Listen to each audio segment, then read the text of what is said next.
অথচ খাদিজা জীবনে একটা ওয়াক্ত নামাজ পড়েনি, এক ওয়াক্ত নামাজ পড়েনি, একটা রোজা রাখেনি, জীবনে একদিনের জন্য পর্দায় থাকেনি।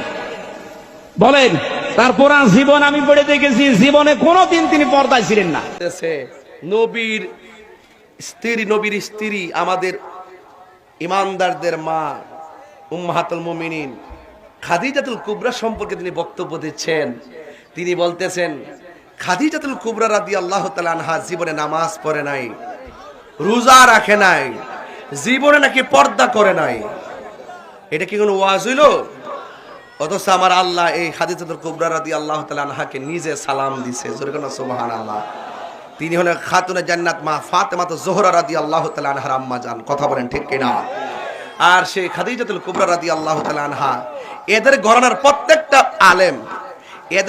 প্রত্যেকটা আলেম ওই মা খাদিজার বিরুদ্ধে, আয়েশা সিদ্দিকের বিরুদ্ধে, পাকবান্নাদের বিরুদ্ধে, নবীর বিরুদ্ধে কথা বলতে পারলে মনে হয় বাঁচে। এছাড়া আর কোনো কাজ নাই।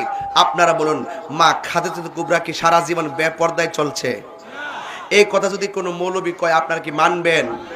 এই কথার জবাব যখন আমি দেই, তখন একদল বলে আমি হিংসা করি, আমি প্রতিহিংসা করি। আমি তাহিরি হিংসা প্রতিহিংসা করি না, আমি তাদের বিয়াদবি ধরিয়ে দেই। কথা বলেন ঠিক কিনা? কেউ ভুল করলে ভুলটা ধরিয়ে দেওয়ার নাম অন্যায় না, এটা হলো শ্রেষ্ঠত্বের বহিঃপ্রকাশ। কথা বলেন ঠিক কিনা? বলেন আমি মারেফত মানি। কথা বলেন ঠিক কিনা? আপনি একটা দিয়ে ভাইতেন না, শুধুমাত্র যা চোখে দেখতেছেন তা দিয়ে আপনারা চলে যাবেন না, এটা কোনো কথা না।